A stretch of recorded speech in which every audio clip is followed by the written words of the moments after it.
चंद्रपुर गांव में मोहन नाम की एक बुजुर्ग रहता था। मोहन ने पहले ही अपना पत्नी को खो चुका था। तो मोहन अपना बेटा रमेश, रमेश की बीबी और रमेश के बेटा चिंटू के साथ रहते थे।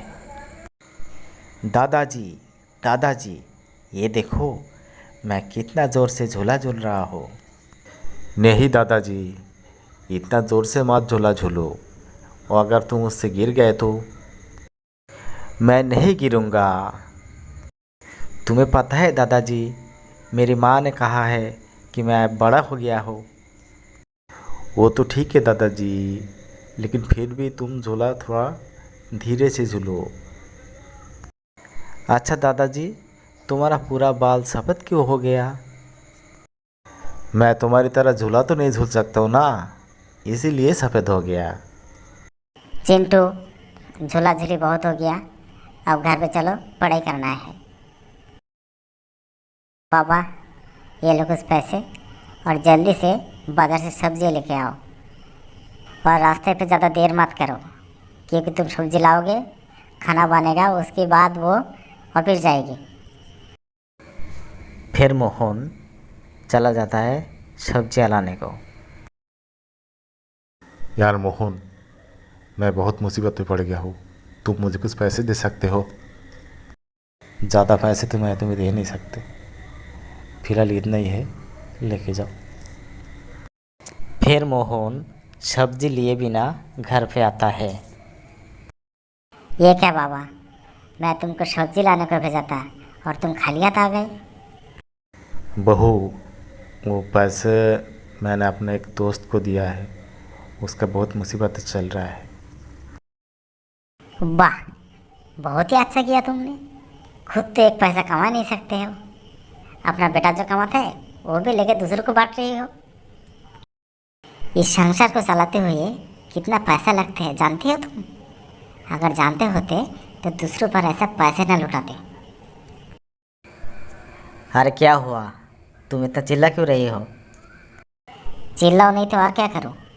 मैंने पापा को पैसे दिया सब्जी लाने को, तो पापा ने किसी दूसरे को दान में दे दिया। अब मैं तुम्हारे लिए भाजी क्या बनाऊंगी? पापा, उम्र तो काफ़ी हो चुकी है, तुमको तो पता होना चाहिए कि पैसा कमाने में कितना मेहनत मुझे करना पड़ता है, और तुम पैसे लेके दूसरे पे लुटा रही हो। बेटा, वो हमारा पुराना दोस्त था, थोड़ा मुसीबत में गिर गया तो मैं वो पैसा उसको दे के आया। अच्छा किया, मैं तुम्हारे साथ तुम्हारा दोस्त का भी बोझ उठा लूँ। इनफ पापा, इनफ, बहुत हो चुकी है, ऐसा मत कीजिए, वरना इसका परिणाम अच्छा नहीं होगा। ये कहकर रमेश वहाँ से चला जाता है। फिर दूसरा दिन। बहू, आज मेरे घर को झाड़ू नहीं लगाया तुमने? अरे रे रे बाबा, भूल गया, एक मिनट। ये लो झाड़ू और जाके खुद मार लो। ऐसे तो दिन भर तुम बैठे रहते हो, ऐसे बैठे रहने से तबीयत खराब होता है। थोड़ा हाथ पैर चलाओ तो तबीयत भी अच्छा रहेगा।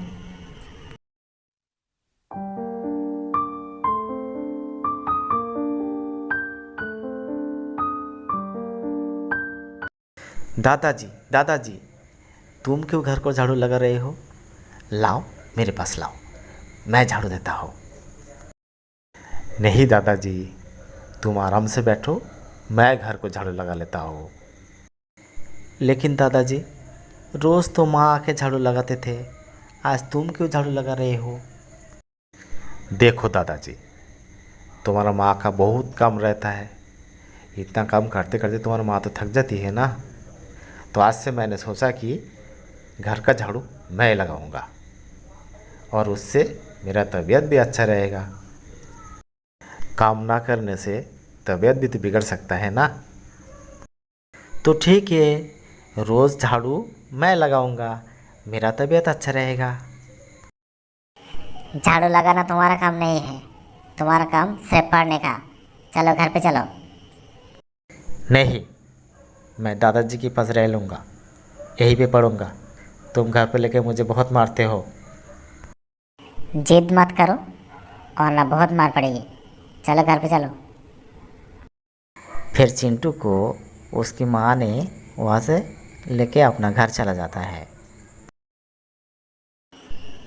पापा जाइए चिंटू के स्कूल छोड़ाइए। वो तो ठीक है बहू, लेकिन सुबह से तुमने मुझे एक कप चाय भी नहीं पिलाया। अभी चाय पीने को जाओगे तो उसका स्कूल का देर हो जाएगा। पहले उसे छोड़ाइए। आखा दिन सिर्फ खाने की बात, खाने के अलावा कुछ जानता ही नहीं ये बुड्ढे। फिर मोहन चिंटू को स्कूल छोड़कर जब घर आता है तो भूख के कारण उसको चक्कर आ जाता है। अरे क्या हो गया आपको? कुछ नहीं बेटा, भूख के कारण थोड़ा सा चक्कर आ गया। मेरे साथ चलिए, पास में ही मेरा घर है, थोड़ा आराम कीजिए, खाना वाना खा के फिर जाइएगा। फिर मोहन जब घर पहुंचता है तो बाबूजी आइए आके खाना खा लीजिए। बहू, चिंटू को छोड़ के आते वक्त रास्ते पे मेरे को चक्कर आ गया था, तो एक आदमी ने मुझे अपना घर पे लेके गया और खाना भी खिलाया। तो ठीक है, कल भी चले जाना उसके घर और खाना खा के आ जाना।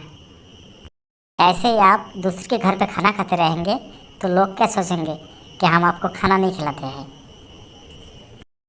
बाबूजी, ऐसे अगर आप दूसरे के घर पे खाना खाते रहेंगे तो आस पड़ोस में मेरा क्या इज्जत रह जाएगी। लोग ये सोचेंगे कि हम अपने बाप को खाना नहीं खिलाते हैं। यही तो चाहते हैं वो कि आस पड़ोस में तुम्हारी इज्जत मिट्टी में मिल जाए। सुबह जब चिंटू के स्कूल छोड़ने जा रहा था तो कह रहा था, बहू मैंने तो अभी तक चाय भी नहीं पी। तो मैंने बोला, बाबूजी अभी अगर आप चाय पीने जाओगे तो चिंटू का स्कूल का लेट हो जाएगा, तो पहले चिंटू को स्कूल छोड़ो फिर आके चाय पी लेना। बस रास्ते पे उनको चक्कर आ गया। मैं तो कहती हूँ ये सब बहाने हैं इनका, लोगों को ये दिखाने का कि देखो मेरा बेटा ने हमको खिलाते पिलाते नहीं है। देखो रमेश, ये सब तुम बर्दाश्त कर सकते हो, मैं नहीं। इस बुढ़े को निकालो इस घर से। फिर मोहन ने रमेश के बहू के मुंह से ये बात सुनने के बाद रात के अंधेरे में घर छोड़ के चला जाता है। फिर एक दिन मोहन, मोहन, कौन है आप? बेटा मैं मोहन का दोस्त हूँ, उनसे कुछ पैसे उधार लिए थे, वो देने को आया। मुझे दीजिए, बाबूजी घर पे नहीं है। क्यों, कहाँ गए? उन्होंने इस घर छोड़ के चला गया। जहाँ कहीं भी हो तुम उसे बुलाकर अपने घर पे लेके आओ। मोहन और तुम्हारे बारे में जो मैं जानता हूँ तुम नहीं जानते हो। क्या जानते हो तुम हमारे बारे में? बेटे, तुम मोहन का असली बेटे नहीं हो, तुम उसका सौतेली बेटे हो। बेटे, मोहन ने तुमको सड़कों पर भीख मांगते हुए देखा था और वहीं से उठा लाया था तुमको। अपना बच्चे की तरह पाल पोस कर तुमको बड़ा किया, पढ़ाया लिखाया। आज तुम नौकरी कर रही हो, आज तुम जो कुछ भी हो उसी मोहन की बदौलत, और उसको तुम घर से निकाल दिए।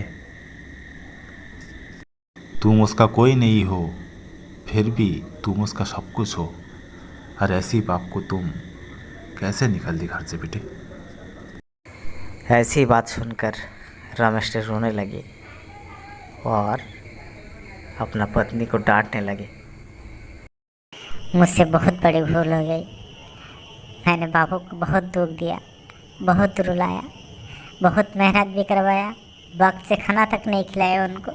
प्लीज़ जो कहीं से भी हो तो बाबू को ढूंढ के ले आओ। फिर रमेश मोहन को लेकर आते हैं अपना घर। बाबूजी बाबूजी मुझे माफ़ कर दीजिए। मुझे अपना गलती का एहसास हो गया है बाबूजी। प्लीज़ मुझे माफ़ कर दीजिए और इन घर में ही रह लीजिए। दादाजी तुम कहाँ चले गए थे? मैं तुम्हें कहीं नहीं जाने दूंगा दादाजी, कहीं नहीं जाने दूंगा। ऐसे फिर से सब मिलके एक साथ रहने लगे।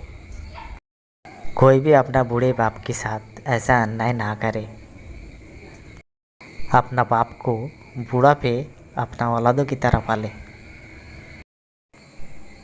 और ऐसी ही कहानी देखने के लिए इस चैनल को सब्सक्राइब करें।